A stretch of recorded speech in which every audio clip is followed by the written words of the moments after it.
Welcome back. પગ પર કુહાડી મારવી આ કહેવતને માલદીવની મોઇઝુ સરકારે સાચી સાબિત કરી છે. હવે ઘમંડ કહો કે અકડ વલણ, માલદીવ સરકારના એક પછી એક નિર્ણય માલદીવ્સની જનતા માટે નુકસાનકારક સાબિત થઈ રહ્યા છે. સંદેશ વિશેષમાં વાત ઘૂંટણીએ પડેલા માલદીવ્સની. અત્યાર સુધી માલદીવના લોકો સારી સારવાર માટે ભારત આવતા હતા, કારણ કે ભારતમાં શ્રેષ્ઠ સારવાર મળી રહેતી હતી.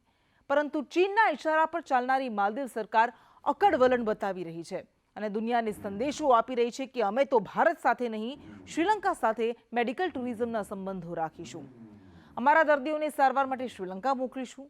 પરંતુ આ માલદીવને કોણ સમજાવે કે શ્રીલંકા પોતે ગંભીર બીમારીઓની સારવાર માટે ભારત પર નિર્ભર રહે છે.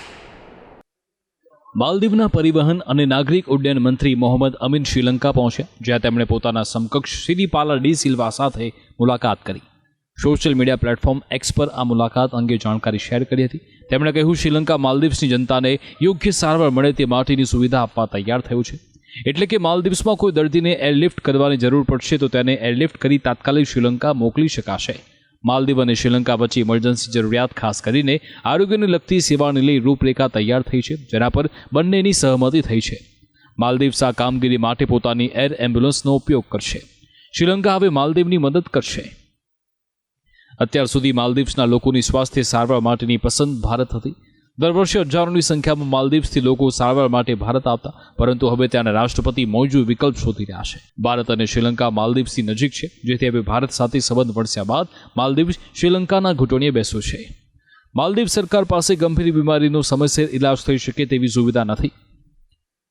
તાજેતરમાં માલદીવ્સના કિશોરને એરલિફ્ટ કરવામાં વધારે સમય જતાં તેનું સારવાર પહેલા જ મોત થયું. મોઇઝુ સરકારે માર્ચ 2024થી એર એમ્બ્યુલન્સ સુવિધા શરૂ કરવાની જાહેરાત કરી છે.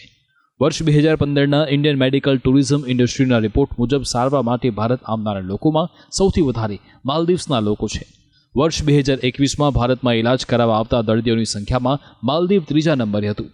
માલદીવના ફોરેન મેડિકલ ટુરિઝમ રિપોર્ટ અનુસાર પણ સૌથી વધારે ત્યાંના લોકો સારવાર માટે ભારત આવ્યા.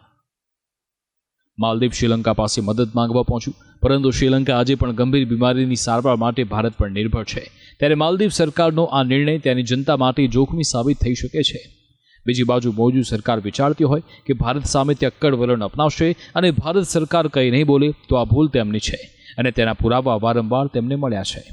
પ્રધાનમંત્રી મોદીની સોશિયલ મીડિયા પોસ્ટ થકી ભારતનું લક્ષદ્વીપ તો જબરદસ્ત રીતે ટ્રેન્ડ થયું, પરંતુ માલદીવ ટુરિઝમને પણ ભારતીયોએ જબરદસ્ત સાકારો આપ્યો અને તેની અસર સીધી માલદીવની અર્થવ્યવસ્થાને થઈ છે. શ્રીલંકાનો મિત્ર બનવા જતાં માલદીવ્સને ભારત સરકારે બીજો ઝટકો આપ્યો. ભારતના વિદેશ મંત્રી એસ જયશંકરે મોટું નિવેદન આપ્યું. આ નિવેદનથી માલદીવની સરકારના પેટમાં તેલ રેટાયું. શ્રીલંકા ખુશીથી ઝૂમી ઉઠ્યું છે. એસ જયશંકરે ભારતીયોને અપીલ કરી કે ફરવા જાઓ તો લક્ષદ્વીપની સાથે પાડોશી દેશ શ્રીલંકાને પણ એક્સપ્લોર કરો. એસ જયશંકરની અપીલને શ્રીલંકામાં વધાવી લેવાઈ છે. મોટા નેતા અને સિતારોએ પણ અપીલની ભરપૂર પ્રશંસા કરી. શ્રીલંકાની આર્થિક સ્થિતિ કથળતી હતી, ત્યારે ભારત સરકારે દિલ ખોલીને શ્રીલંકાને મદદ કરી છે. માલદીવમાં એક બાજુ સંસદમાં મારામારી થાય છે, મોઇઝુની સરકાર પાડવા માટે વિપક્ષ જબરદસ્ત હલ્લાબોલ કરે છે.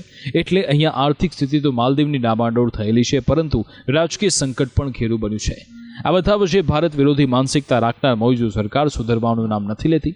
ચીન પાસે દેવું લઈ હવામાં ઉડનાર માલદીવની હાલત પાકિસ્તાન, શ્રીલંકા જેવી થઈ જાય તો નવાય નહીં. બ્યુરો રિપોર્ટ, સંદેશ ન્યૂઝ.